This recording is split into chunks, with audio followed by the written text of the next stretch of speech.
할렐루야, 우리 친구들 반갑습니다. 우리 2021년 1월 10일 우리 하브르타 주일학교 성경 공부를 시작하도록 할게요. 오늘은 목사님이 마스크를 이렇게 쓰고 진행을 해야 될 것 같아. 그래서 우리 친구들이 좀 이해하길 바라고, 목사님 입모양이 잘 안 보이니까 귀로 쫑긋 우리 말씀을 잘 들을 수 있기를 바래요.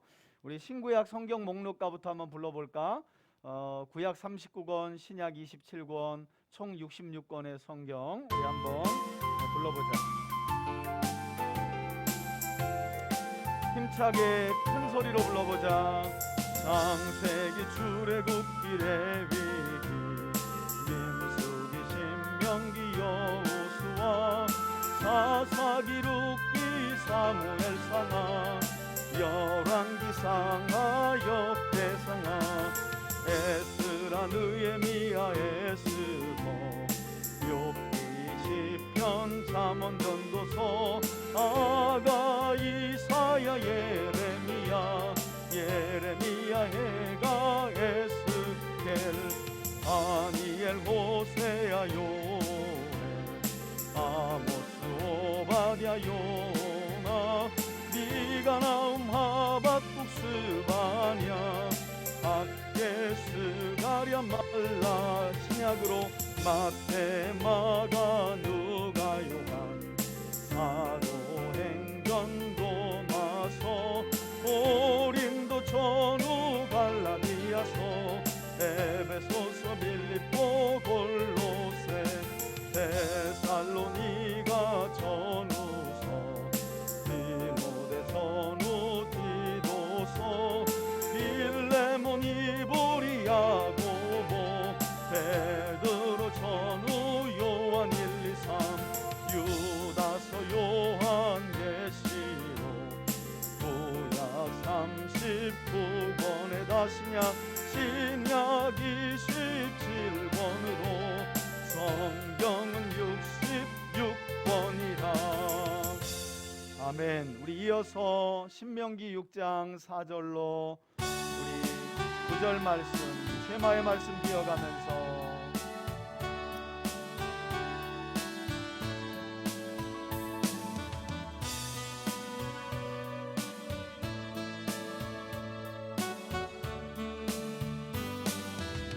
마음을 다하고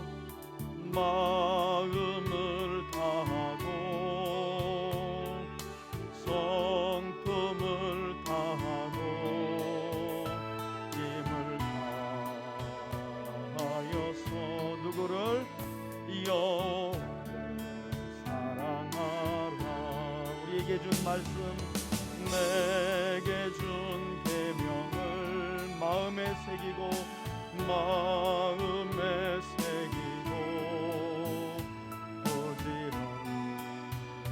부지런히 이웃에게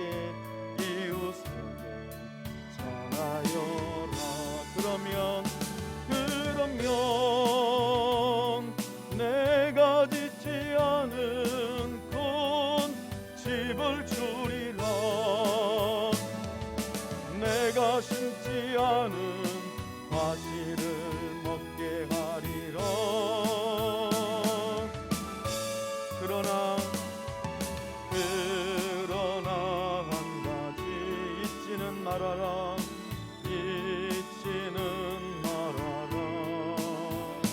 죄인된 우리를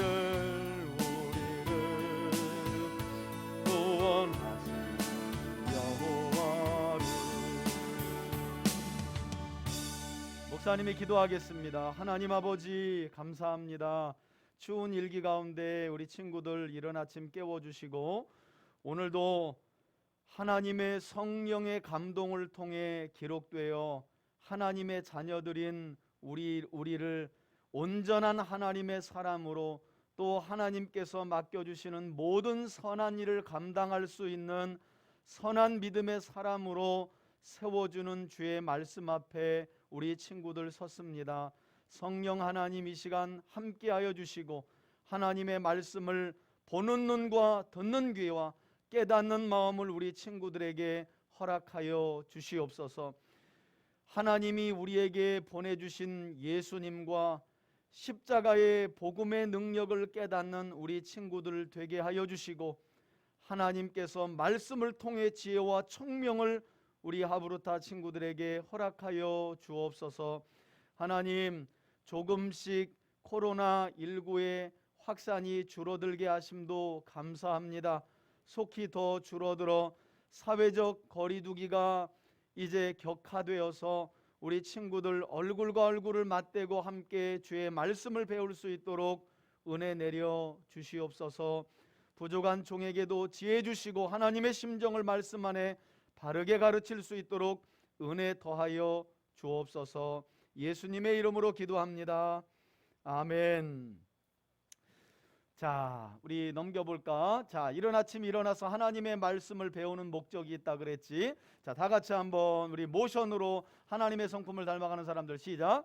하나님의 성품을 닮아가는 사람은 믿음의 덕을, 연약한 사람을 세워주는 거예요. 덕의 지식에 어떻게 끊을 걸 잘 끊는 절제의 십자가지, 그지? 인내의 경건에 어떻게 형제가 이렇게 사랑하는 거, 형제 우애에 뭐를 더한다? 사랑을 더한다. 베드로후서 1장 5절로 7절까지의 말씀. 아멘. 우리 이어서 쉐마의 말씀 한번 모션으로 다 같이 한번 암송해 보겠습니다. 가장 중요한 말씀 시작. 쉐마 이스라엘아 들으라. 우리 하나님 여호와는 오직 유일한 여호와이시니 너는 마음을 다하고 뜻을 다하고 힘을 다하여 내 하나님 여호와를 사랑하라. 오늘 내가 내게 명하는 이 말씀을 너는 마음에 새기고 내 자녀에게 부지런히 가르치며 집에 앉아 있을 때든지 길을 갈 때든지 누워 있을 때든지 일어날 때든지 이 말씀을 강론할 것이며 너는 또 그것을 내 손목에 메어 기호를 삼으며 내 미간에 붙여 표를 삼고 또 내 집 문설주와 바깥문에 기록할지니라. 신명기 6장 4절로 9절 말씀. 아멘. 예, 우리 넘겨주고요. 예. 자, 오늘 우리 잠언 모션 암송은 잠언 28장 5절까지의 말씀인데 지난주에도 우리 친구들 또 이렇게 올려놓기도 하고 요즘에 계속해서 또 새로운 안 해본 친구들이 이렇게 모션을 열심히 해서 올려놓더라고. 목사님이 보니까 너무 잘하고 있어서 감사하고, 꾸준히 하면 또 목사님이 카톡으로 선물을 우리 친구들에게 맛있는 간식을 쏘도록 하겠어요. 자, 우리 잠언 모션 잊지 말고 몸으로, 하나님의 말씀은 몸에 새기는 거야. 잠언 28장 5절 말씀 다 같이 시작해보자. 시작. 악인은 정의를 깨닫지 못하나 여호와를 찾는 자는 어떻게 모든 것을 깨닫느니라. 잠언 28장 5절 말씀. 아멘. 한 번만 더 해보자. 한 번만. 우리 친구들만 한 번 더 해보자. 우리 다 같이 한번 해보자. 시작. 악인은 정의를 깨닫지 못하나 여호와를 찾는 자는 모든 것을 어떻게 깨닫느니라.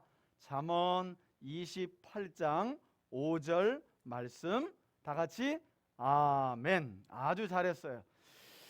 자, 지난주에 우리가 로마서의 말씀을 함께 나누었지. 우리 친구들하고 지난주에 우리가 로마서의 말씀을 함께 이렇게, 앞으로 한번 가져볼래요? 이게 또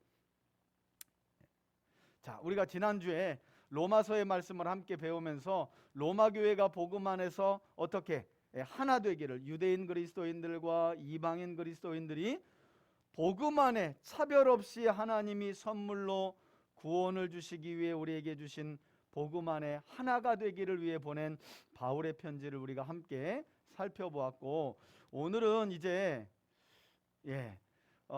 사도행전 25장부터 28장까지의 말씀, 우리 제목을 한번 읽어볼까? 시작. 로마로 압송되는 바울의 여정. 그리고 그 로마로 압송되는 바울의 여정 전에 바울이 대략 한 3번 이상 자신의 무죄를 변론하는 내용이 사도행전 25장부터 28장까지 진행이 되고, 결국에는 무죄한 바울을 유대 지도자들은 끊임없이 고소해서 죽이려고 하고, 로마의 총독은 그래서 난감하고, 그때 바울이 나는 황제 가이사 앞에서 로마 시민권을 가진 자로서 재판을 받겠다 해서 로마로 압송되는 과정이 바로 이 사도행전 마지막 과정에 기록이 돼 있어요. 자, 그럼 우리 내용을 한번 살펴볼까? 자, 제3차 선교 여정 이후에 예루살렘에서 고소를 당해 벨릭스 총독에 의해서 가이사랴, 우리 친구들 지금 그림 보이지? 바닷가 쪽에 있는 동그라미가 가이사랴거든. 이 가이사랴에서 2년 동안 갇혀 있었던 바울은 총독이 벨릭스에서 베스도로 바뀌면서 다시 한번 유대 지도자들에 의해 고소를 당하게 되는데, 그들은 바울의 죄를 입증할 만한 아무런 증거를 제시하지 못했고, 이때 바울은 가이사 황제 앞에서 재판을 요청하게 돼. 그러니까 지금 바울은 죄 없이 가이사랴 총독부, 로마의 총독부 군인이 있는 그곳에서 2년 동안 벨릭스에서 베스도 총독으로 바뀌기까지 무죄한 바울은 2년 동안 감옥에 갇혀 있을 수밖에 없었다는 거예요. 고소 내용은 있지만 아무도 그 고소 내용을 입증할 만한 증거를 내밀지 못했어. 그래서 억울한 바울은 난 로마 시민권을 가진 자로서 황제 앞에서 재판을 받겠다, 이렇게 총독에게 요청을 한 거지. 며칠 후 분봉왕인 헤롯 아그리빠가, 이 아그리빠 2세가 자기 여동생인 버니게와 함께 새롭게 부임한 이 베스도 총독을 문안하기 위해서 찾아왔는데, 이때 이 헤롯 아그리빠와 여동생 버니게는 베스도 총독에 의해서 유대인들이 고소한 바울을 가이사 황제에게 보내기 위한 고소 자료를 얻기 위해 열린 변론의 현장에서 누굴 만나게 되냐면 바울을. 그러니까 베스도 총독을 문안하기 위해서 가이사랴로 내려갔다가 지금 여기 감옥에 저 예루살렘과 이스라엘 지역을 떠들썩하게 하는 바울이라는 자가 감옥에 갇혀 있다는데, 아이고 잘됐다. 당신들이 나보다는 여기 현지 사정을 잘 아니까 지금 저 바울이라는 작자가 황제 앞에서 지금 재판을 받겠다고 하는 바람에 그를 보내야 되는데, 문제는 이 고소할 거리가 없이 황제에게 바울을 보내면 내 체면이 뭐가 되냐. 그러니 당신들이 이 변론의 상황을 잘 들어보고 바울에게 고소거리가 있는지를 좀 나에게 알려달라고. 그래서 이들이 바울을 만나게 된 거야. 자, 그리고 변론의 현장에서 헤롯 아그리빠 왕이 바울에게 변론의 시간을 주었는데, 이때 바울은 아그리빠 왕에게 자신이 유대인 중에서도 바리새인이었다는 사실, 바울이 이렇게 말해요. 성경에 보니까 잘 됐습니다. 그래도 아그리빠 2세 당신은 이 이스라엘 사정에 대해서 베스도 총독보다는 잘 알고 있지 않습니까? 저는 유대 종파 중에 제일 율법을 까다롭게 지키는 바리새파에 속한 사람이었고, 사실 부활하신 예수님을 만나기 전에 자신이 바울은 예수님을 믿는 사람들을 핍박했던 일들에 대해서도 모두 다 헤롯 아그리빠 2세에게 다 증언했어요. 뿐만 아니라 바울은 다메섹에서 부활하신 예수님을 직접 만난 일에 대해서도 헤롯 아그리빠 웃음이 나온다. 헤그리빠 미안해, 마음이 급해서 그래. 헤롯 아그리빠 2세에게 모두 다 증언했어. 나는 무죄하고 유대인들이 나를 죽이려고 고소하는 이유는 내가 예수를 메시아로 믿고 그 메시아이신 예수님이 십자가에서 죽으셨지만 사흘 만에 부활하셨다는 이 사실을 증언한 일로 나는 이렇게 지금 감옥에 유대인들의 고소를 통해 갇혀 있다. 이걸 다 헤롯 아그리빠 왕에게 다 변론을 한 거야. 자, 또한 바울은 자신이 이처럼 죽었다가 3일 만에 부활하신 하나님의 아들 예수 그리스도에 대해 증언한 일로 인해서 죄 없이 갇히게 되었다고 헤롯 아그리빠 왕에게 증언했는데, 하지만 이 자리에 함께 있었던 베스도 총독은 그런 바울의 변론을 다 듣고도 바울을 우리 여기 지금 앞에 보니까 뭐 취급했다고? 미친 사람 취급을 하며 사람이 죽었다가 다시 살아났다고? 이런 미친놈 하고 사도 바울의 증언을 듣고도 바울이 증언하는 예수님의 부활을 믿으려고 하지 않았다는 거야. 이것은 아그리빠 왕도 마찬가지였는데, 유대 실정을 잘 알았던 헤롯 아그리빠 왕도 바울이 증언하는 예수님의 부활을 믿지 않은 거예요. 그러나 그들 모두는 하나같이 바울이 유대인들의 고소 내용과 같이 사형이나 결박당할 만한, 그러니까 죄가 있어 감옥에 갇힐 만한 죄가 있다는 그런 사실을 발견하지 못했어. 변론을 들어보니까 바울은 유대법으로나 아니면 로마법으로나 황제에게 또는 감옥에 가둘 만한 어떤 범죄 사실이 밝혀지지 않은 거야. 문제는 그럼에도 불구하고 그들은 바울이 가이사 황제 앞에서 재판을 요청하였기 때문에 결국에는 바울을 로마로 보내기로 결정해요. 자, 이렇게 해서 바울은 백부장 율리오라고 하는, 지금 바울이 이렇게 손을 올리고 있고 지금 로마 군인 하나가 옆에 있는데 그 사람을 백부장 율리오라고 생각하면 좋겠어. 백부장 율리오라는 사람에 의해서 바울은 로마로 압송되게 되는데, 이때 바울과 누가 함께 하느냐? 성경에는 자세한 내용이 기록되지 않지만 내용을 보면 그때 누가복음과 사도행전을 기록한 의사 누가가 함께했고 데살로니가 사람 아리스다고도 바울과 함께했다고 성경은 말씀하고 있어요. 그리고 그들은 가이사랴를 떠나서 가장 먼저 시돈에 도착하고, 그러니까 시돈이지, 시돈, 가이사랴 항구를 떠나서 북쪽에 있는 시돈에 도착했고, 그곳에서 백부장 율리오는 바울이 그가 아는 그의 친구들을 좀 자유롭게 만날 수 있도록 배려도 해주고 바울에게 친절을 베풀어 주었다고 말씀하고 있어요. 그리고 바울은 시돈을 떠나서 맞바람을 피해 가지고 키프로스 해안으로 지나서 함께하게 키프로스 해안을 지나 항해하게 되었는데, 여기 그림을 한번 보면 이렇게 곧 길리기아와 밤빌리아 앞바다를 지나고 루기아의 무라시에 도착하게 되는데, 거기서 백부장 율리오는 바울 일행을 로마로 가는 알렉산드리아 배로 갈아태워요. 그러니까 가이사랴에서 무라시까지는 다른 배로 갔고, 그리고 그곳에서부터 이제 로마까지는 다른 배로 이제 갈아태웠다는 거야. 로마로 압송하기 위해서. 그래서 그곳에서 알렉산드리아 배로, 그러니까 이집트 쪽에서 오는 곡식 수송선에다가 바울과 함께 여러 명의 217명의 죄인을 다 같이 태운 거야. 그리고 그곳에서부터는 이제 겨울이었기 때문에 거센 바람이 불어서 배가 매우 더디게 움직일 수밖에 없었다고 성경은 우리에게 말씀하고 있어요. 자, 이렇게 거센 바람 때문에 배를 알렉산드리아 배로 갈아타고 이제 로마로 가게 되는 바울의 일행은 간신히 크레타 섬에, 여기 가운데 작게 보이죠? 크레타 섬의 미항이라고 하는 곳에 도착하게 되는데, 문제는 바울은 더 이상 이제 백부장 율리오에게 뭐라고 하냐면, 이 겨울에 그리고 큰 파도가 이는 이 바다로 더 이상 항해하는 것은 무리입니다. 매우 위험한 일입니다. 라고 백부장 율리오에게 부탁을 해.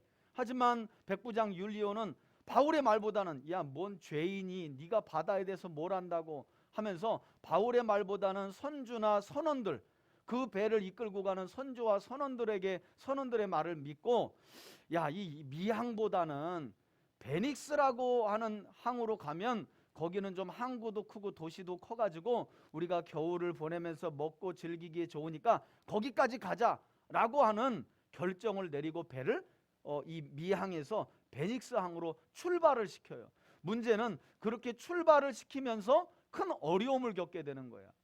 배가 얼마 가지 못해서 유라굴라라고 하는 큰 광풍을 만나서 결국 바울 일행이 탔던 알렉산드리아 배는 아주 큰 손상을 입게 되는, 이거 배가 지금 떨리잖아, 다다다다다 하고 큰 손상을 입게 되었고, 며칠 동안 바다 한가운데 떠다니게 되었는데, 그러니까 막 폭풍이 어마어마하게 불었나 봐. 성경에 보니까 밤인지 낮인지를 알 수가 없을 정도였다고 그래. 몇 날 며칠이 갔는지도 몰라. 그냥 배가 얼마나 그냥 생명을 위협할 만큼 흔들렸는지 이렇게 바다 한가운데를 배가 떠다니게 되었다는 거예요. 그리고 바로 그때 하나님께서는 놀랍게도 바울에게 하나님의 천사를 보내셔서 바울을 안심시켜 주시고 바울을 통해 앞으로 되어질 일에 대해서 가르쳐 주었다고 성경은 말씀해요. 그러니까 봐봐, 너무 신기하지. 사실 그 배에서 배를 좌지우지할 수 있는 모든 권한은 백부장 율리오가 가지고 있었어. 그리고 배를 운전하는 건 선조와 선원이야. 그런데 있잖아, 사실은 그 배의 운명은 하나님이 바울 손에 맡겨준 거야. 하나님의 선사를 보내가지고 앞으로 2차 저차에서 내가 이 배를 멜리데 섬으로 인도할 거야. 그러니까 절대 너희들 죽지 않으니까 염려하지 마. 이 사실을 하나님께서 천사를 통해 바울에게 알려주신 거야. 그리하여 그들은 하나님의 말씀대로 14일 이후에 이제 멜리데라고 하는, 우리 성경에는 멜리데라고 나와 있는데 원래 이름은 몰타예요. 이렇게 배가 지금 몰타로 들어가고 있지. 몰타라는 섬에 도착하게 되었는데, 이때 바울은 두려워하는 217명의 일행들에게 우린 절대 죽지 않는다, 너희들 음식 먹어라 하고 두려워 떨고 있는 그들을 안심시켰다고 성경은 말씀하고 있어요. 뿐만 아니라 멜리데 몰타 섬에 도착한 바울은 우여곡절 끝에 바울의 지시를 따라서 모든 사람들이 217명이 안전하게 멜리데 섬에 도착하게 되었고 그 섬 사람들의 영접을 받게 되었다고 성경은 말씀하는데, 그런데 그곳에서 어떤 일이 있었느냐, 아마 좀 몸도 젖고 추웠던 것으로 보여. 그래서 이제 나뭇가지를 짚어서 불을 지피려고 하는데 그 나뭇가지에서 뱀이 나와서 바울의 손을 확 문 거야. 사람들이 얼마나 놀랐겠어. 그런데 이 멜리데 섬에 사는 사람들은 어떤 생각을 가지고 있었느냐, 어떤 풍습을 가지고 있었느냐, 뱀이 누군가를 물면 그 사람은 반드시 죄를 지은 사람이다. 그러니까 바울이 불을 때려다가 장작을 짚다가 뱀에 물리니까 저 바울이라는 저작자는 분명히 큰 죄를 지었기 때문에 신이 노하여 뱀이 그의 손을 문 거다, 이렇게 하면서 바울을 죄인 취급했다는 거야. 제가 분명히 저 사람은 뭔가 큰 죄를 지은 거야. 그런데 이게 웬일이야? 바울이 뱀에 물렸지만 우리 마가복음 16장에도 나오잖아요. 뱀을 집어도 해를 받지 아니하며, 이게 사도행전에 나온 놀라운 이야기거든. 사도 바울은 뱀의 독사에 물렸지만 해를 받지 않아요. 그러자 바울을 죄인 취급했던 사람들의 생각이 어떻게 바뀌느냐, 저 사람은 사람이 아닌가비요, 저 사람 신 아니야? 이렇게 또 생각을 바꿔요. 그러면서 바울을 신처럼 막 떠받들려고. 그리고 나서 바울은 그 섬의 추장이었던 보블리오의 아버지의 병도 고쳐주고 그 섬에 살면서 여러 병에 걸렸던 병든 사람들을 기도로 고쳐주었고, 안전하게 3개월 만에 그곳을 떠나서 모든 사람들이 환송하는 거야. 사도 바울 선생님 감사합니다, 우리 섬에 병든 자를 고쳐주시고 예수님을 전해주셔서 감사합니다 하고 사도 바울을 이렇게 떠나보냈다는 거야. 그리고 바울은 목적지인 로마에 무사히 도착하게 되는데, 이렇게 로마에 도착한 이후에도 바울은 2년 동안 재판을 받고 풀려나기까지 2년 동안 예수님의 죽으심과 부활을 거침없이, 성경에 보니까 거침없이 담대하게 증거했다는 거예요. 사실 바울은 황제 앞에서의 재판을 받으러 가는 중이었지만 기회만 있으면 예수님의 이름으로 병든 자를 위해 기도해주고, 귀신 들린 자가 있으면 쫓아주고, 그리고 시간만 있으면, 기회만 되면 예수님의 십자가의 죽으심과 부활이라고 하는 복음을, 그걸 믿어야 죄를 용서받고 하나님의 영원한 나라에 들어갈 수 있다고 하는 영생의 복음을 놀랍게도 담대하고 아주 거침없이 전했다는 거예요. 이 이야기로 사도행전은 이제 마무리가 되는 거예요. 자, 이렇게 해서 우리가 사도행전 25장부터 28장까지의 내용을 우리가 함께 살펴봤어요. 자, 우리 질문 하브루타, 우리 성경 하브루타 먼저 진행해 볼까? 자, 첫 번째, 우리 아는 친구들은 먼저 기록을 해 주세요. 자, 첫 번째. 자, 바울이 2년 가까이 가이사랴에 갇혀 있는 동안 새롭게 부임했던 총독은 누구였고, 그때 그를 찾아왔던, 인사차 문안하러 찾아왔던 유대의 분봉왕의 이름은 누구였을까? 아까 목사님이 헤그리빠라 그랬는데 헤그리빠 아니고 헤그리빠 아니에요. 이것도 자다가 늦게 일어난 친구들 또 헤그리빠로 외울라 또. 자, 우리 건이가, 우리 연희도 들어왔네. 할렐루야, 우리 연희도 들어왔네. 자, 맞아요. 베스도, 벨릭스에서 베스도가 새롭게 부임했고, 그리고 분봉왕은 헤롯 아그리빠. 미민이가 베스도와 헤롯 아그리빠 2세, 아그리빠 2세. 잘했어요. 우리 건이하고 미민이에게 박수 한번 줍시다. 예, 잘했습니다. 자, 두 번째 질문은 하나님의 아들 예수 그리스도의 죽으심과 부활에 대한 바울의 변호를 들었던 베스도 총독과 아그리빠 왕은 바울을 어떻게 생각했느냐는 거예요.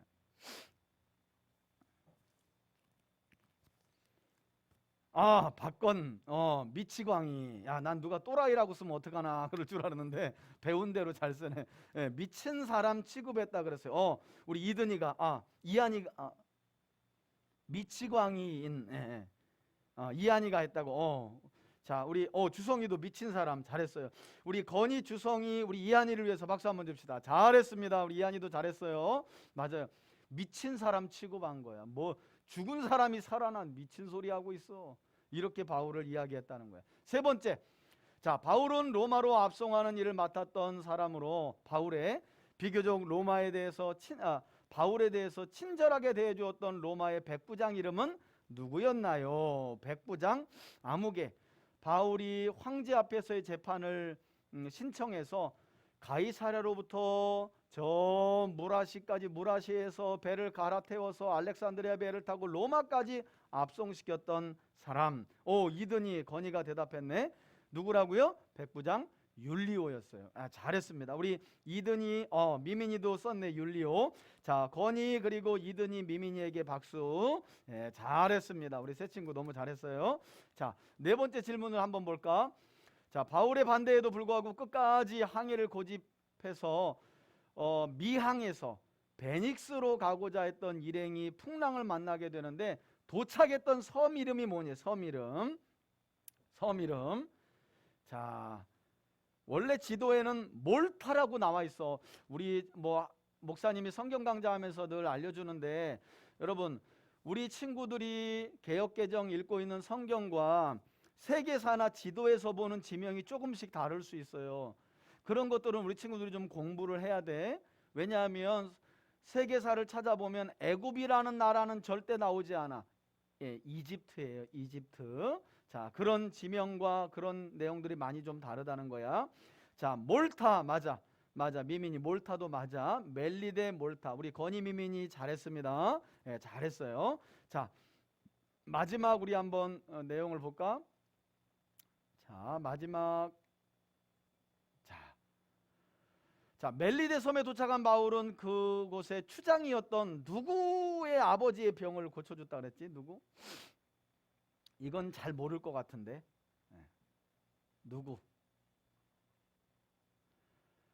사실은 우리 성경에는 추장이라고 나와 있는데요, 추장이 아니라 몰타의 추장이라고 기록된 사람은 추장이 아니라 몰타라고 하는 섬을 관장하고 있는 일종의 관리자, 지도자였어요. 지도자.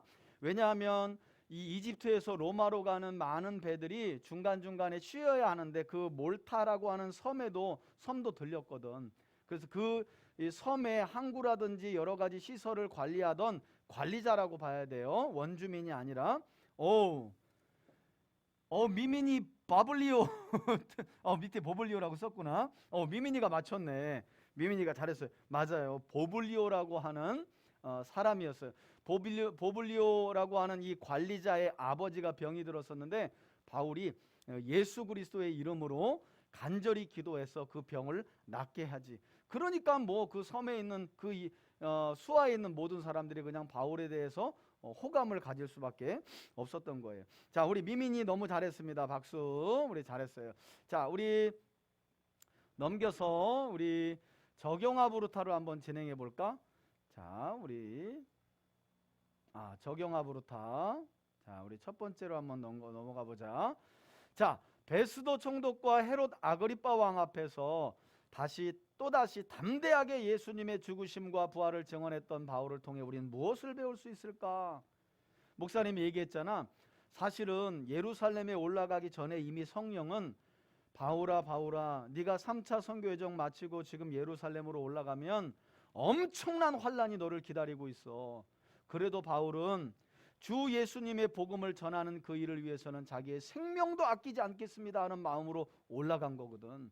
그렇게 올라간 길이 그만 유대인들의 고소로 천부장을 통해 벨릭스 때 가이사랴로 강제로 이송되고 또 그 이송되는 중에 많은 사람들이 매복해서 바울을 죽이려고 했고 죄 없는 바울은 베스도 총독으로 바뀌기까지 2년 동안이나 가이사랴 감옥에 갇혀 있어야 했어. 그럼에도 불구하고 변론의 기회가 있을 때마다 바울은 담대하게 예수님의 죽으심과 부활을 거침없이 전했다는 거야. 우리 이든이가 이렇게 썼네. 어떤 상황이라도 자신감을 가지고 예수님을 증언해야 된다. 할렐루야. 아멘. 마음에 드네. 맞아. 그래서 바울은 영의 아들이라고 하는 디모데에게 디모데서를 쓰면서 뭐라 그랬냐면, 한번 따라해보자. 너희는 때를 얻든지 못 얻든지 하나님의 말씀을 증거하라. 여러분, 바울은 이런 사람이에요. 바울은 나는 그렇게 하지 않고 너희는 그렇게 해야 되는 사람이 아니라, 바울 자신도 때를 얻든지 못 얻든지, 감옥에 있든지 감옥 밖에 나왔든지, 배가 파손해서 섬에 불시착했든지, 누굴 만났든지 예수 그리스도의 십자가의 죽으심과 부활이라는 복음을 아주 담대하게 거침없이 전했던 사람이라는 거예요. 아주 잘했어요. 우리 이든이한테 우리 박수 한번 줍시다. 예, 어떤 상황이든지 때를 얻든지 못 얻든지 우리도 복음을 전해야 합니다. 예수님을 전해야 합니다. 자, 두 번째, 베스도 총독은 바울에게서 아무런 죄악도 발견하지 못했지만 결국 바울을 황제 재판에 넘겼어요. 우린 이런 베스도 총독을 보면서 어떤 반면교사의 교훈을 삼을 수 있을까? 본받지 말아야 될 것.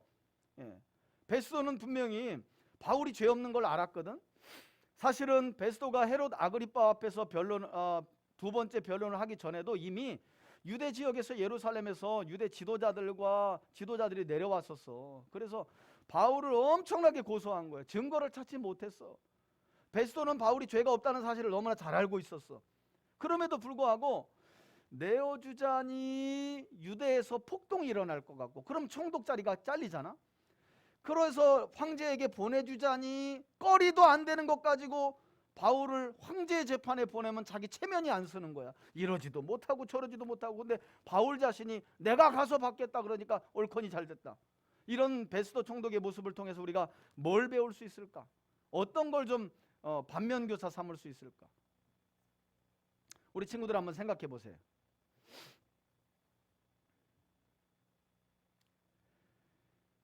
자, 이런 베스도 총독의 모습을 보면서 우린 무엇을 교훈 삼을 수 있을까?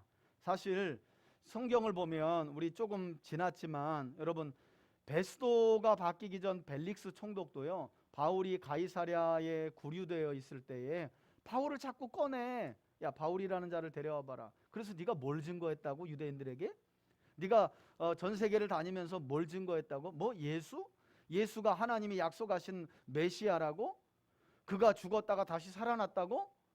그러면서 호감을 갖는 듯 하나, 성경에 보니까 베스도 이전 벨릭스도 이렇게 바울을 자꾸 감옥에서 꺼내내면 바울이 돈을 줄 알았다는 거야. 바울이 전하는 내용에도 관심이 있었지만 돈을 줄 알았다는 거야. 그리고 결국 벨릭스도 유대인들의 마음을 얻으려고 바울이 무죄인 걸 알면서도 안 꺼내준 거거든. 우리 이든이가 적었네. 자신의 개인적인 미움과 악의적인 마음으로 다른 사람을 훈계하지 말자. 아주 잘했어요. 이기적인 개인적인 마음과 악의적인 마음으로 다른 사람을 훈계하지 말자. 맞아요. 이것도 적용할 수 있을 것 같아. 근데 한 가지는 우리가 이런 생각을 좀 해보면 좋을 것 같아. 그러니까 베스도에게서 제일 중요한 것은 무엇이었을까? 한번 생각해봐요. 자기가 지금 총독의 자리, 그 엄청난 권한의 자리를 내려놓기 싫은 거야. 빼앗기기 싫은 거야. 그러니까 무죄한 사람이라도 풀어주질 않는 거야. 여러분, 우리도 있잖아. 때로는 내 이익을 위해서라면 남이 겪는 불편함과 손해도 눈 감을 때가 있는 거 알아? 그냥 내가 좋은 거 원하면 내가 좋은 걸 원하는 그것 때문에 남이 불편하고 다른 친구들이 손해를 봐야 되는데 눈을 꽉 감는 거야. 왜? 내가 원하는 걸 가지려고. 이게 바로 베스도의 모습이에요. 우리 안에도 얼마든지 있을 수 있다는 거예요. 우리 친구들은 어떤지 모르겠어. 학교 생활하면서 물론 지금 코로나 때문에 학교 생활은 정상적으로 못하지만 일상을 지나면서 가족과의 관계 안에든 또 친척들과의 관계 안에서 그냥 내 것만 고집하면서 내가 원하는 것만 얻으면 돼.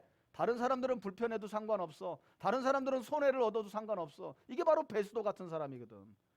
우리 친구들 중에는 그런 친구들이 없기를 바라요. 자, 세 번째는 백부장 율리오가 바울의 말을 듣지 않고 선주와 선원들의 말을 따라 배를 미항에서 베닉스 항구로 움직이려다 유라굴라 큰 광풍을 겨울에 만났다 그랬잖아. 우린 이것을 통해 뭘 교훈 삼을 수 있나 한번 생각해 볼까? 우린 이런 것을 통해 뭘 교훈 삼을 수 있나? 우리 친구들 한번 생각해 보세요.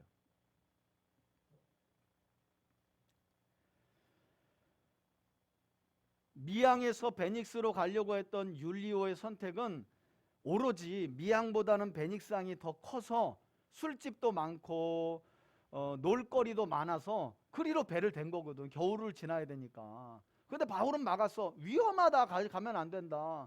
그런데 바울의 말이 아니라 선주들의 말을 들은 거야. 이런 율리오의 선택을 통해서 우린 무엇을 교훈 삼을 수 있나? 우리 친구들 한번 생각해 보세요.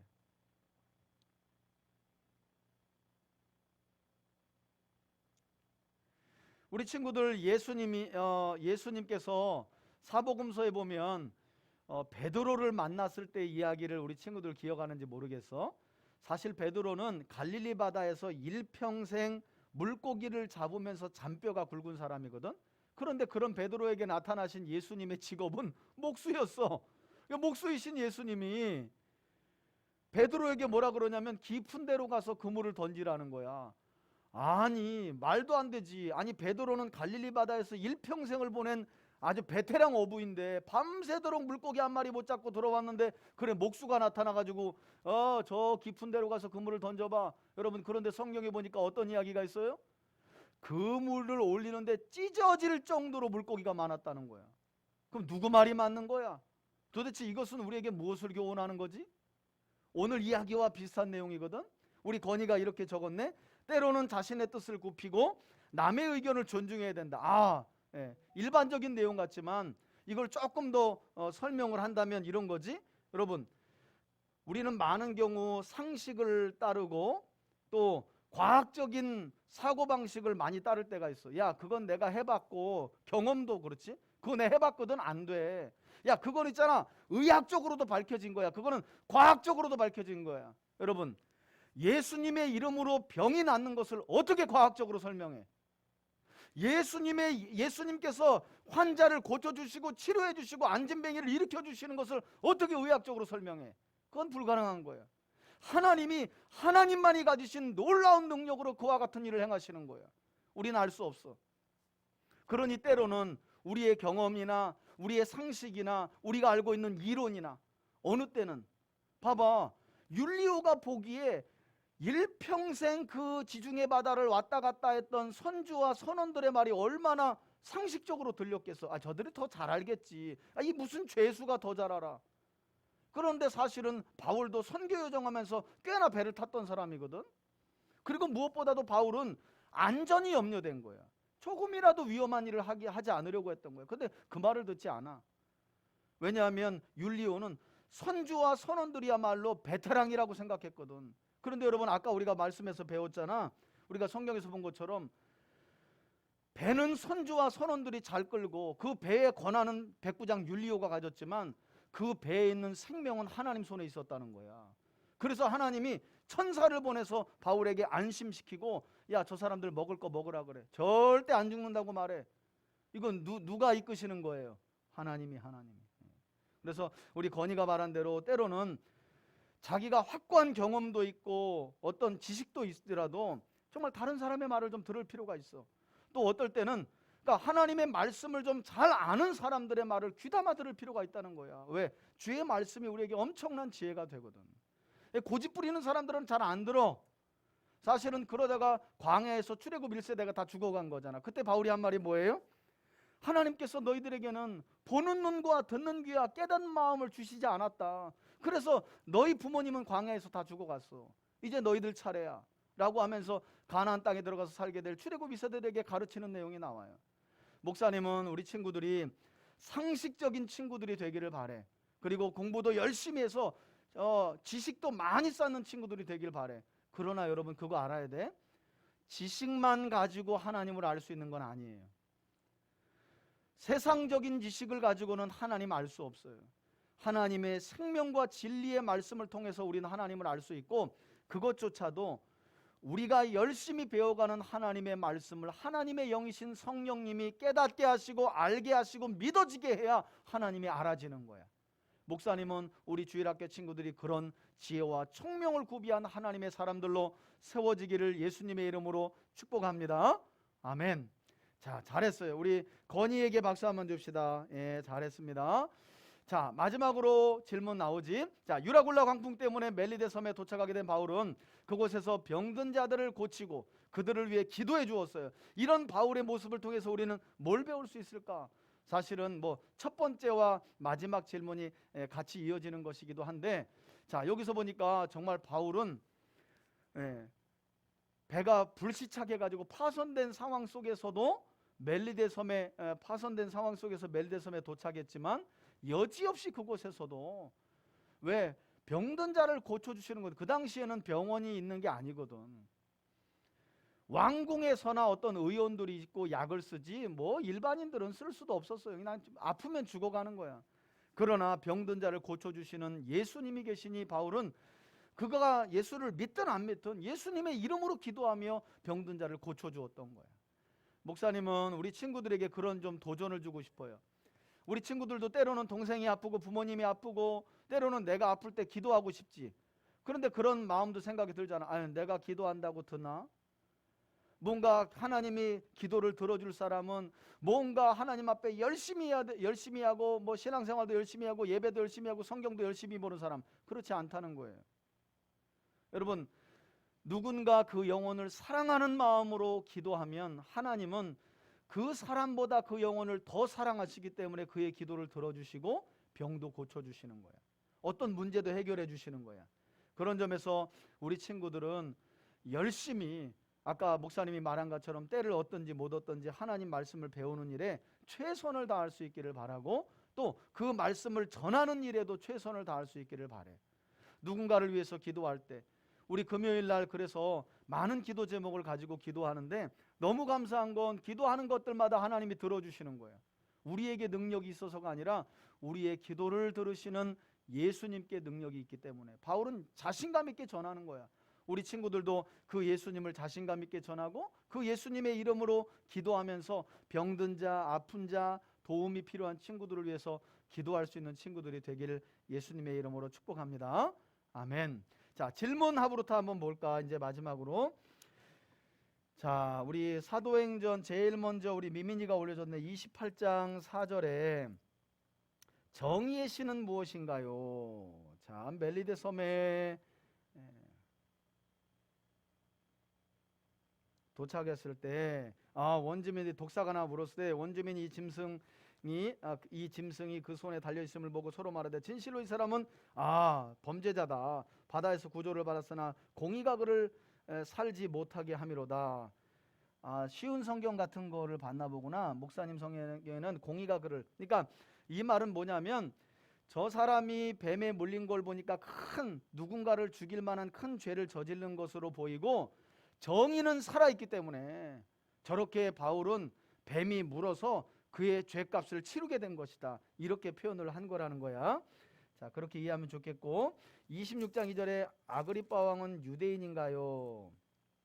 헤롯 아그리빠는요, 헤롯 대제의 후손이에요. 헤롯 대왕, 예수님의 탄생 소식을 듣고 2살 이하의 예루살렘에서 태어난 모든 아이를 죽여라 한 그 헤롯 가문의 후손이에요. 혈통적으로는 이두메 사람이에요. 에돔 사람입니다. 개종자들이에요. 혈통적으로 오리지널 이스라엘 사람들은 아닙니다. 유대인들은 아니에요.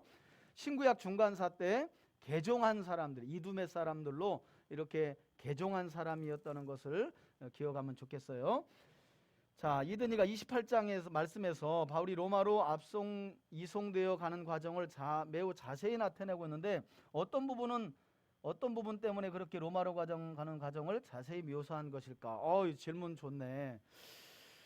글쎄, 그지? 그냥 로마로 갔다 그러면 되는데 이송되는 과정을. 그런데 사실은 여기만 자세한 것이 아니라 우리 이든이가 보면 바울의 1차, 2차, 3차 선교 과정 중에서도 사실 성경은 그래도 꼼꼼히 나름대로 바울의 이동 상황과 이동 과정과 그곳에서 있었던 행적을 이렇게 기록하고 있는 거지. 그리고 이렇게 기록하고 있는 이유는 지금 바울이 로마로 압송되는 과정이지만 하나님의 나라에서 관점이 볼 때는 복음이 복음이 지금 가이사랴에서 바울을 통해서 로마로 가고 있는, 그래서 로마에서 또 많은 사람들이 복음을 듣게 될 상황이거든. 그러니까 그 복음이 어떻게 사도 바울, 죄인인 바울을 통해서도 로마까지 또 가게 되는지의 과정, 그리고 그 가운데서도 사실은 파손당할 만한, 여러분 상황을 보면 바울이 로마까지 가지 못할 상황이 아주 크게 유라굴라 광풍이라는 거 있었잖아.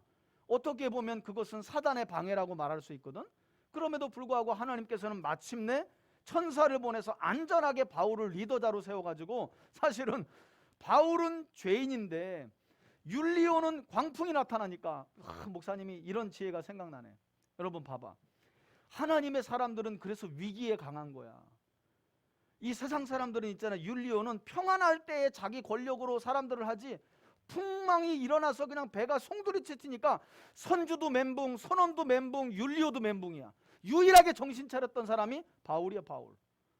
하나님께서 바울에게 천사를 보내서 계시를 주신 거야. 너 죽지 않는다, 음식을 먹여라, 절대 내가 너희를 죽지 않고 인도한다. 여러분 그 배에 누가 리더야? 바울이 리더야. 이런 일들이 성경에 너무 많지. 요셉이 보디발의 집에 갔다가 보디발 아내의 유혹을 물리쳐서 감옥에 들어가게 되잖아. 그런데 놀랍게도 감옥에 들어간 요셉이 애굽의 운명을 좌지우지해. 애굽 왕의 오른팔이었던 떡장관, 왼팔이었던 술장관, 감옥에 갇히게 되는데 그들에게 꿈을 해석해줘가지고 그들의 운명을 바꿔버려. 하나님의 사람들은 이런 거야. 우리 친구들 스스로가 볼 때에 나는 잘 공부도 뭐 하나 잘하는 게 그렇지 않다니까. 우리 친구들과 함께 하시는 하나님이 위대하기 때문에, 우리 친구들이 믿는 예수님이 위대하기 때문에 여러분들을 어떤 상황 속에서 리더로, 어떤 상황 속에서 사람들을 이끌 수 있는 사람으로 세울 줄 몰라. 그러니까 준비해야 한다는 거예요. 바울처럼 그런 우리 친구들이 되기를 바래요. 자, 이든이에게 대답이 됐으면 좋겠고, 자 여기 보니까 26장 말씀에서 바울이 자신이 별로 하는 내용을 보면, 바울은 본래 유대인을 잡아들이는 데 열심을 가지고 있었고 예수님을 대적하고 믿지 않고 있었는데 예수님을 만나 삶이 바뀌어서 예수님이 원하는 삶을 살아가게 되었는데, 그렇다면 우리도 바울과 같이 바른 신앙을 가지려면 꼭 예수님을 만나야 하는지, 만난다면 어떻게 만날 수 있는지, 좋은 신앙을 가지려면 어떻게 해야 되는지, 바울이 변론한 내용을 보면 부활하신 예수님을 만나게 되었고, 바울과 같은 신앙을 가지려면 다른 거 없지 뭐. 말씀이신 예수님, 생명의 말씀을 힘써 읽고 듣고 배워서 예수님이 누구신지를 알면 하나님이 누구신지를 알게 되지. 왜냐하면 예수님은 우리 눈에 나타난 하나님이시기 때문에. 그래서 빌립이라고 하는 예수님의 제자가 예수님과 함께 했을 때 예수님에게 그렇게 물어봐. 예수님, 이제는 하나님 좀 보여주세요. 그때 예수님이 하신 말씀이 뭐냐면, 야, 네가 나와 그렇게 오랜 시간 함께 했는데 아직도 나를 통해 하나님을 못 보고 있니? 아니, 나를 통해 하나님을 보여달라고 그러면 어떻게, 내가 하나님인데. 이런 말씀과 같거든. 그래서 말씀이신 예수님을 힘써 알고 알아가면서 배워가면서 믿어가면서 우리는 예수님을 바르게 만날 수 있고 믿을 수 있고, 그렇게 예수님을 바르게 믿는 사람들의 삶은 바울처럼 늘 예수님을 의지하며 하나님 나라를 힘써 전하는 삶을 살아갈 수 있는 거지. 좋은 신앙을 가지려면 어떻게 되느냐? 바른 게 없어요. 우리 이든이가 이렇게 생각하면 좋아. 좋은 성적을 가지려면 어떻게 해야 돼? 다른 거 없지? 교과서 열심히 봐야 되지, 그지? 이게 1번이야, 이게 1번. 이게 1번. 하나님의 말씀을 열심히 읽고 듣고 배우는 거. 우리 주일학교 친구들도 마찬가지지. 한 주간 내주는 우리가 숙제가 있잖아. 목사님은 매일 잠언을 요일별로 읽어요.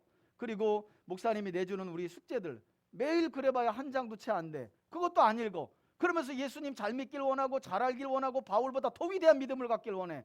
그건 욕심이지. 그렇게 할 수도 없어요. 그리고 잠언 모셔남성도 아무것도 아닌 것 같지만 말씀을 외우면 얼마나 우리 몸에 좋아. 악인은 정의를 깨닫지 못하나 여호와를 찾는 자는 모든 것을 깨닫게 하신다잖아. 오늘 답이네. 여호와를 찾는 자는 모든 것을 깨닫게 하신대. 이든이에게 이 요절이 답이 될 수 있기를 바래. 자, 좋은 질문이었어요. 이든이 아주 좋은 질문이었어요. 자, 박건희 사도행전 27장에서 베스도 총독을 아그리빠 왕이 찾았는데 이때 총독과 왕은 각각 무엇을 했나요? 본래는 헤롯 왕이 죽고 나서 이스라엘 지역이 황제의 허락하에 지역을 나누어 가지고 헤롯 아켈라오가 유다와 예루살렘을, 헤롯 안디바, 안디바라고 하는데 안티파스예요. 안디바가 북쪽의 갈릴리 지역을, 그리고 요단 동쪽 지역을 헤롯 빌립이, 이렇게 헤롯의 아들들이 다스렸다가 유다와 예루살렘 지역을 다스리던 헤롯 아켈라오가 잘려 황제에게 신임을 못 받아. 그러면서 유대와 예루살렘 지역을 로마에서 직접 파송한 총독이 이제 다스리게 된 거예요. 그러면서 유대와 예루살렘은 총독이, 남은 지역은 헤롯의 아들들인 분봉왕들이 다스리게 된 거지. 좋은 질문이었어요. 자, 마성호 집사님, 사도행전 이후 바울의 행적은 어떻게 되나요? 다음 주에 배워야지. 네, 바울의 행적은 그 뒤에 안 나와 있지만 가택연금 상황 속에서 바울은 아까 힘써 담대하고 이렇게 거침없이 복음을 전했다 그랬잖아요. 결국에는 무죄로 풀려나죠. 그리고 그 감옥에 갇혀 있을 때 옥중서신, 에베소서, 빌립보서, 골로새서, 빌레몬서 이 4권을 써서 이 지역들에 있는 교회들에게 보내고요. 그리고 남은 이후에 바울의 사역은 남은 바울의 서신에서, 그래서 이 디도와 디모데를 중심으로 해가지고 남은 사역은 돌다가 이제 순교하게 되는데, 그것은 이제 우리가 차근차근히 배울 거니까 그렇게 아시면 좋을 것 같습니다. 자, 여기까지 하겠습니다. 자, 질문이 점점 좋아졌어. 오늘 질문 너무너무 잘했고, 질문한 친구들에게 목사님이 박수 하겠습니다. 자, 다음 주에도 더 좋은 질문들. 자, 다음 주에는 이렇게 목사님이 말한 대로 로마로 압송된 바울이 거침없고 담대하게 복음을 전했지만, 그곳에서 가장 먼저 에베소 지역에 있는 교회들에게 편지를 보낸 내용이 에베소서거든. 바울은 지금 로마의 감옥에 가택연금돼 있는 거야. 가택연금이란 갇혀 있지만 사람은 만날 수 있는 거야. 그런 상황을 말하는 거야. 그때 4개의 옥중서신을 기록했는데 첫 번째 에베소서를 우리가 볼 거야. 그래서 다음 주에는 에베소서 1장에서 6장까지를 읽어오고 질문을 2가지 만들어 오면 좋아요. 이한이구나. 오케이. 이한이 잘했어요. 자, 우리 자리에서 일어나서 우리 함께 우리 쉐마 찬양 불러보겠습니다. 자, 자리에서 일어나서, 감사합니다. 자, 여기 신디를 뮤트를 켜줘야 돼요. 오케이. 자, 우리 친구들이 보니까 성경을 그래도 나름 꼼꼼히 열심히 잘 공부했네. 아주 좋아요. 자, 우리 쉐마 찬양 함께 불러보자. 시작. 우리 후렴은 3절 가서 불러보자. 3절 가서. 우리 집 3대가 찬양 드린다. 이 세상 두려움 그 무엇냐. 우리 집 3대가 예수님 사랑을 전수한다. 한 교회 3대로, 한 교회 3대가 예배드린다. 이 세상 두려움 그 무엇냐. 한 교회 3대가 하나님의 복음을 전수한다. 마지막 한민족까지, 한민족 대대로 경배드린다. 이 세상 만방의 빛이로다. 한민족 대대로 하나님의 말씀을 전수한다. 후렴 할렐루야 할렐루야. 얼씨구나 좋다 지화자 좋네. 말씀이 전수된다.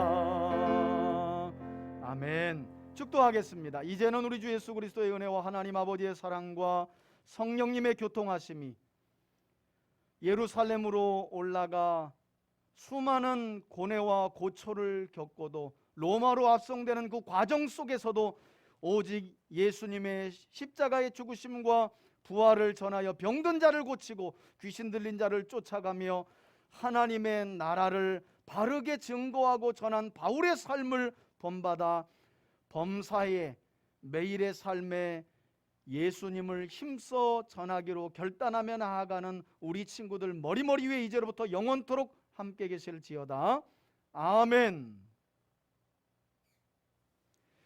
예, 우리 친구들 한 주간 또 잘 보내고 이따 11시에 우리 엄마 아빠와 함께 예배 드리기로 해요. 안녕.